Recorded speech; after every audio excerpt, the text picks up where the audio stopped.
Welcome back, everybody. Today we're all here talking about our 2024 GMC Sierra, the 3-liter Duramax and the Max trailering package. I did an initial first impressions video a while back, and it seemed to catch a lot of your interest. So now we're about 3 months in, 3,000 miles in, have a better understanding of what this truck's capable of. Today we're going to talk about what I like about it, some things I might think about changing, and if it might be a good fit for you. So stay tuned and I'll walk you through all that. Alright, with the 2025 models coming out soon and the interest rates going down, incentives about staying the same but maybe going up a little bit, I figured now's a good time to walk you through what we went with and touch on some of the points I kind of overlooked in our first video that we got a few questions on. So we'll start right here at the front. 3-liter Duramax. It does come, I guess, before we pop the hood. We got a block heater down here, as you'd expect with a diesel engine. Manual says you only need that when it's below zero and gonna stay below zero, which is pretty rare for us. So I don't anticipate needing it that much. And some initial reports, I'll pop the hood for you, are these modern diesel engines will warm themselves up just fine without the block heater. But yeah, I haven't done any serious maintenance yet. Like I said, only around 3,000 miles. First oil change calls for 7,000 miles, but we're going to do it this weekend anyway. So I guess if you have any interest in what the first oil change looks like, please consider subscribing. But yeah, you probably read this is an inline 6-liter, so very little vibration in the truck. It just handles it very well. And yeah, there's the turbo right on top in case you ever need to get to it. But yeah, no problems. I've checked the oil semi-regularly as the manually suggests. No usage so far. Very pleased with the engine. So the Baby Max is available in most all of the trim levels, I believe. We went with the Elevation trim level, which is kind of bottom of the line, believe it or not, but it comes with these color matched bumpers, door handles, things like that. Just an appearance package. I think most of them have these black wheels, which are pretty slick. I did just wash this thing this morning, so it's particularly clean. I do use it for truck stuff, believe it or not. But yeah, so I guess before we get too far forward, I glanced over the tow mirrors on the last video. Yes, this truck has the Max trailering package, and at the dealer I looked at, most all of them were optioned with these tow mirrors. So they have lights. Like I said, I'll take you out in the dark later. When this thing's running, these lights are on, I believe, all the time. They're amber. This is like a spotlight for just nighttime, and they're heated, but they're not power, so you can manually, you have to manually close them if you want to close them, and if you want them to pull out for towing, you just give it a tug, and you're in extended mode. I do really like these mirrors. There are plenty of field of view type stuff from the driver's seat, but one drawback, this is the first vehicle I've owned with tow mirrors, is that they create quite the blind spot when you're sitting in the cockpit. Ouch! Pinch my thumb there. When you're sitting in the cockpit, you're not used to, at least me, I wasn't used to this big thing here, so got another blind spot to think about. I guess that was more than a pinch, that was a cut. Just be careful with your tow mirrors. Don't tow mirror and video at the same time. Okay, so moving backwards, we've got keyless entry as you'd expected. First vehicle with that, so as long as the key is in your pocket, which mine is, I'll show you what it looks like. This is what the fob looks like. There's no actual, there is an emergency key if the battery dies in this thing. You push the button and it comes out. But it has got, at least this model, it's got the automatic tailgate dropper, remote start, and everything else you'd expect. But as long as the key is within 3 feet of this door and it's locked, you can go ahead and push this button and it'll unlock, which is pretty slick. So I believe this is a pretty common interior. One of the only upgrades is I went with the center console instead of the jump seat, so I can only sit 5 passengers. But it's worth it for me because I like the way this looks and the functionality of the big bin in here, which I'll show you. But yeah, a lot of it comes with this wood grain, faux wood grain, that and then the chrome. I assume it's faux chrome, and it just looks real nice. It gives off a kind of a luxury feel. There's not a lot of clunks. Everything feels pretty solid in here. I guess you can hear some things moving as I touch it, but it's not as rattly as some of the other vehicles I've touched. So yeah, I'll hop down in and show you what it looks like. So, close the door, and you have the key in your pocket. You're welcomed with this crazy, my wheel's cocked, but GMC animation. And yeah, keyless start. So just put your foot on the brake and push this button. And this whole lights up for you. Like I said, digital, or all digital dash, no nothing that's no analog gauges. It does come with this auto start that I just by habit push. So I do have, my work truck is a gas, it's a Ford, but it's a gas engine. And that engine, when the auto stop starts, you can barely tell that the truck's stopped. This one, you can probably hear the engine rumble if I be quiet. You can definitely tell when this one stops and restarts. So pushing that button is probably something you're gonna wanna do.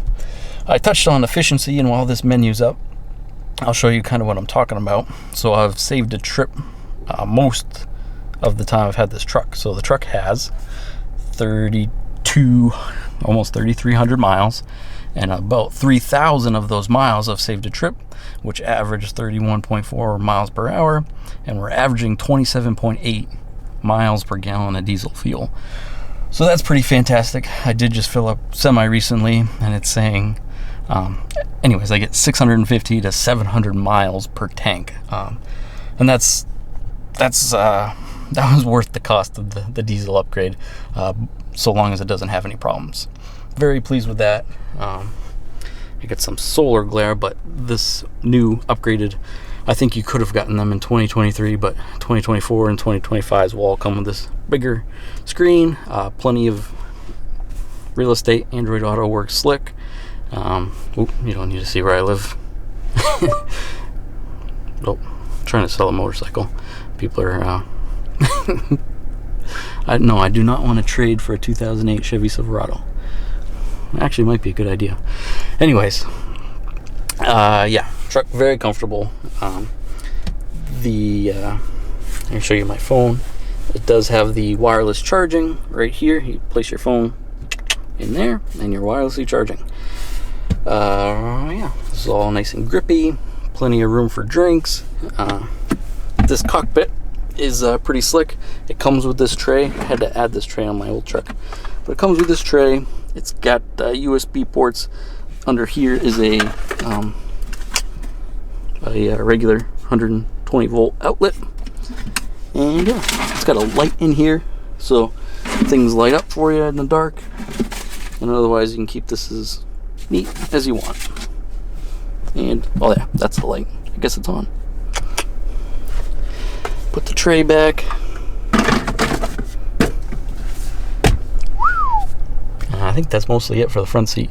There is a big well right here that's marketed as sunglass holder, I believe. And yeah, this is the integrated trailer brake that comes with the Max trailering package. A couple USB ports, and yeah, climate control as you'd expect. All works slick. This model did come with the heated seats. You can pick top and bottom, or just the top. It does have a heated steering wheel, which is, I guess, pretty nice. This is the first vehicle I've had that, so I imagine you can change the settings in here. I haven't played around with it, but, what was I gonna say? I won't dig into the settings too much, but like, I think if it's below 60 degrees ambient temperature, what it reads up here, the heated seats and the steering wheel will come on. So I assume you can change that somewhere in here, but yeah, the wireless charging is a little finicky. You can see I was in the exclamation point mode. I have heard that report from other folks on the forums, but yeah, that green lightning bolt means that you're charging. Not super finicky for me, and I do have a case on here, but yeah, nothing to write home about. But I figured I'd mention it. You do have, this is pretty common, you've got the hidden glove box compartment. You'd think that was an airbag, but it's actually an extra glove box. Push this button and it opens right up for you. And then this is your regular glove box down here, which is still plenty of room.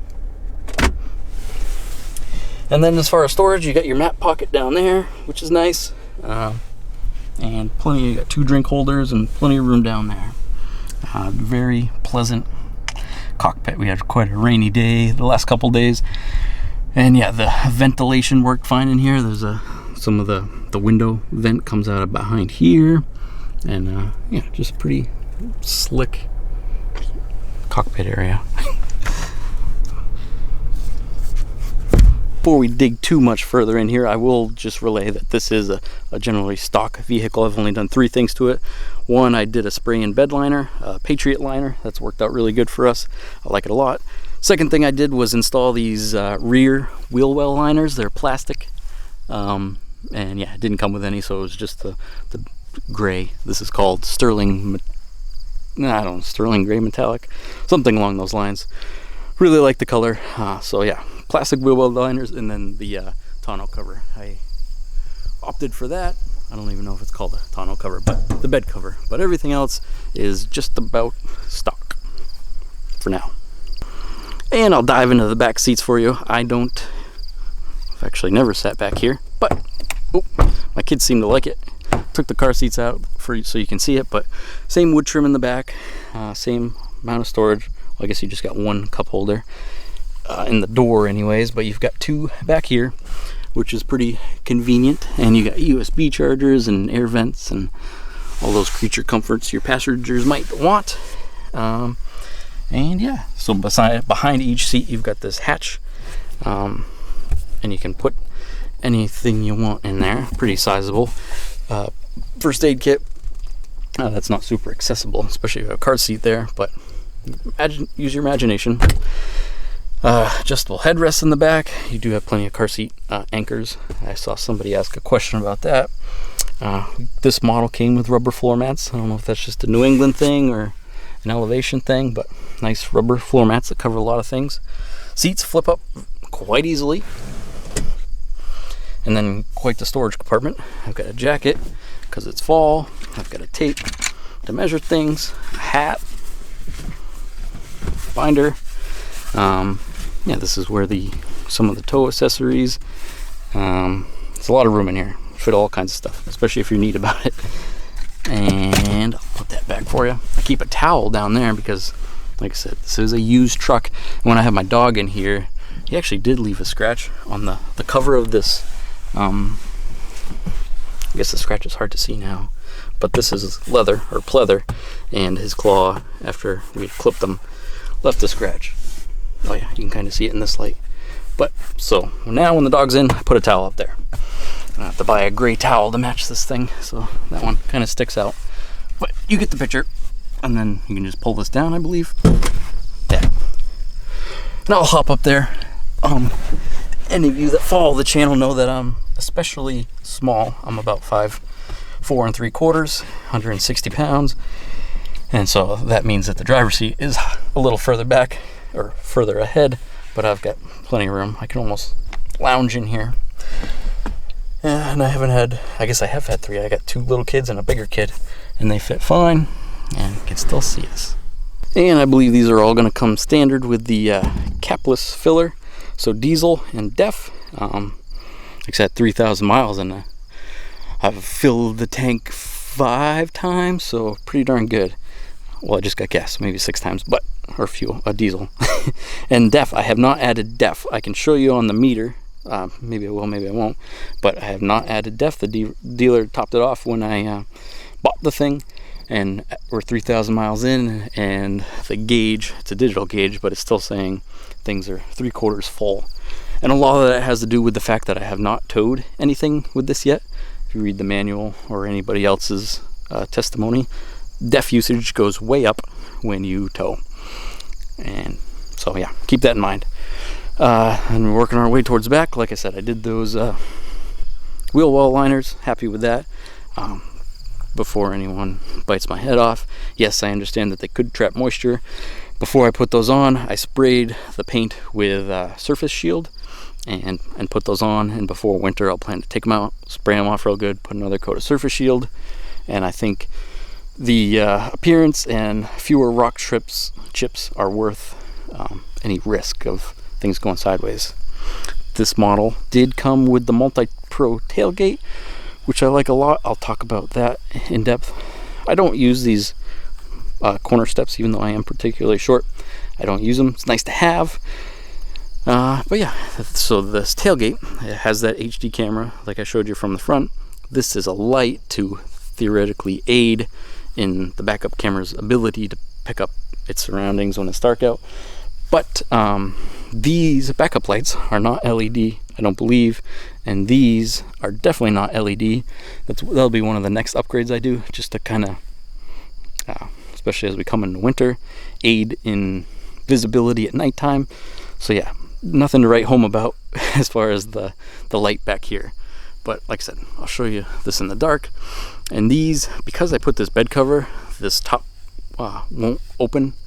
The top half of the tailgate won't open first, so you need to put the tailgate down, and then you can open it up. But I'll show you these. This has lights back here. I'll show you those after dark. It's got another outlet back here, which I have used a couple times. It works fine. It's got a gasket around it to keep things dry. But with this cover, as long as the cover's closed, nothing ever gets wet back here, which is pretty slick. I've got another video on that if you have any interest in this bad boy. But like I said, this is an aftermarket bed liner, Patriot liners, lifetime warranty. Very happy with the install.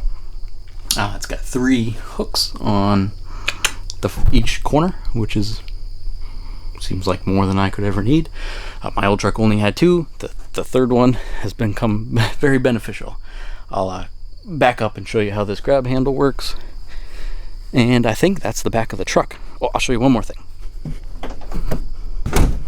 So this trim level did not come with what's referred to as like the HDMI dual exhaust ports. This just has a single exhaust that exits right there. And I like it better. I don't particularly like the looks of the other one, and this one is nice and tucked up, not in the way of anything.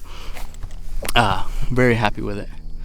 So I did go through and spray most things with Surface Shield down here. That's why it's a little particularly dusty, but yeah, new truck, very happy with it. I figure now's a good time to mention, if you got any interest in what you're seeing in the background here, firewood, lumber, rural type living things, chickens, tractors, we've got all that. That's what we do here on the channel, so please consider subscribing. If you got any interest at all, it means a lot to me. Back to the truck. So if you saw my first video, you know that the multi-pro tailgates was one of my favorite initial impressions, and that's still the case.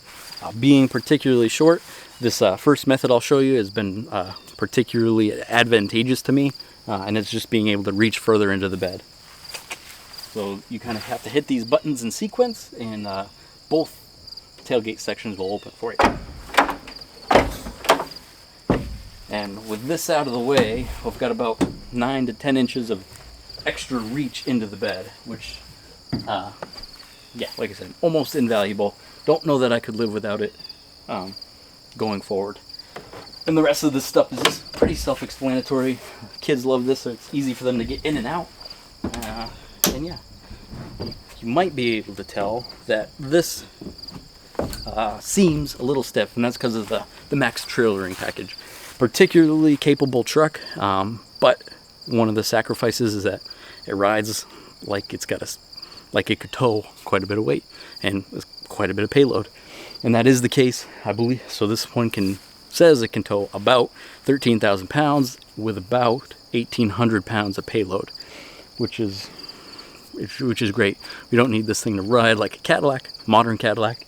Rides a lot better than the old ones, but yeah, that's a sacrifice you make. Stiff suspension, upgraded leaf springs, I believe, on this one. And yeah, so the step works great. Saw how easy I was able to get in and out of there. You don't need to see that plastic handle pops up. Will aid and give you something to grab on when you want to get up there, if you needed to.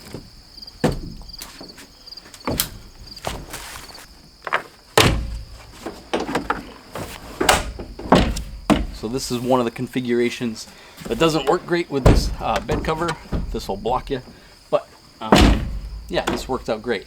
So one of the downfalls, it's not a downfall, I fully expected it, but This is the first truck I've had with the short bed. I think it's like 5.8 feet is what it's marketed at. My first truck had an 8-foot bed. Second truck had the 6.5-foot bed. This one's less than 6, so picked up a bunch of party tables that were 6 feet long, and I couldn't put them in the bed of the truck.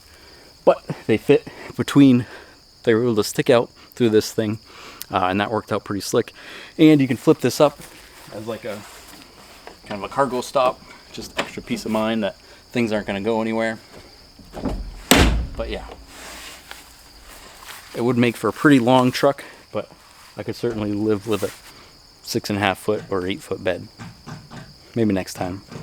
Alright, a couple more things before the sun goes down. I'll show you that lighting package afterwards, but I was happy that this truck didn't come optioned with that rear sliding glass. I don't have any need for it, and I think that one piece looks pretty darn slick. And it has no moonroof. I didn't have a need for it, or sunroof. I had no need for it, and a couple family members with modern GM vehicles are having a lot of problems with leakage. So yeah, and this doesn't come with the garage door opener dongles. It's pretty bare bones, and it doesn't have the full 360 camera package. It just got one camera up there, and then in the tailgate, which is fine by me. Don't need to see all around the truck. Look before I go. And then the other more luxury option, it does not have the cooled seats, which I've never tried. Maybe it'd be cool, pun intended. But the passenger seat on this one it's heated, but it's got no buttons. It's all manual. If you want it to go slide back and forth, you've got to hit that lever. If you want to go up and down, you've got to hit that lever, which is fine by me because I never sit there. Alright, here at the edge of the garage, I wanted to walk you through the cargo lights on this thing. It's way superior to anything I've driven before or even been around. So I'm going to flip the lights off here in the garage and then go flip the cargo lights on the truck, and hopefully the camera picks up kind of what it's doing for us. Oh, that's on a different circuit apparently.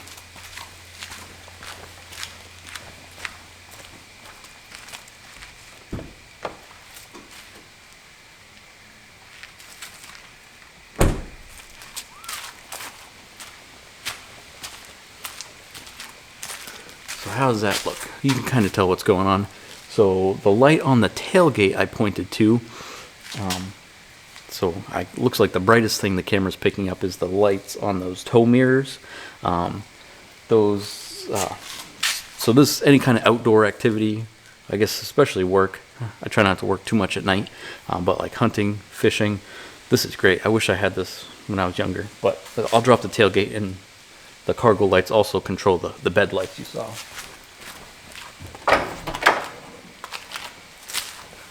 So yeah, the bed's lit up, and that light on the tailgate has lit up the ground all around me. I'll turn off the light that's behind us.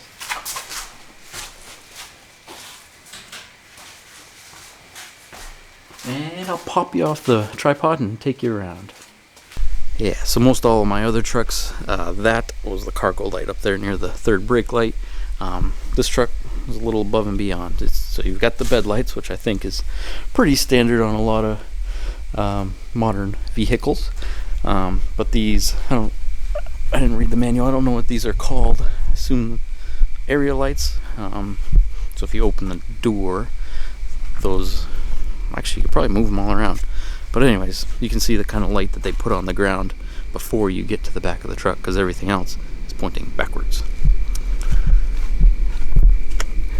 And then, yeah, tailgate, you can see everything down there, no problem.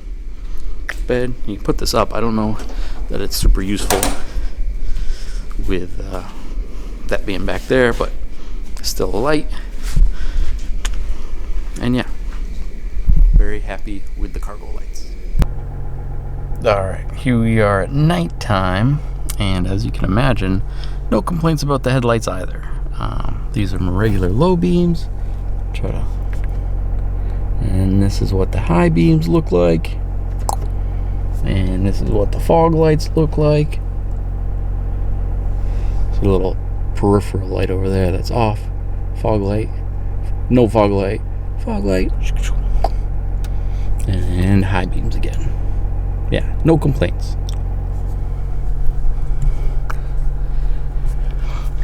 And then the interior lights aren't overwhelming by any means. Get a couple lights up there, and they let you see kind of what's going on. But yeah, certainly not just bright enough. So if you made it this far in the video, hopefully that helps substantiate some of the research you've done, speeds up your process a little bit, or at the very least, saves you some time in front of a high-pressure salesperson. Yeah, the first 3,000 miles for us have been great. These things come with a really solid powertrain warranty and a real decent bumper-to-bumper warranty. And like I said in the last video, our scenario, as you can imagine, we don't live super close to town, so this engine runs plenty long enough that it has time to regen, all that stuff that modern diesel engines need. If you had a real short commute and we're constantly going to ride this thing a mile, 2 miles each way, there might be some long-term struggles, but yeah, it might be worth a shot still if you just want that cool factor. So it's up to you. Thank you all for watching. Thanks for following along. Really means a lot to me, and we'll see you guys at the next one. Take care.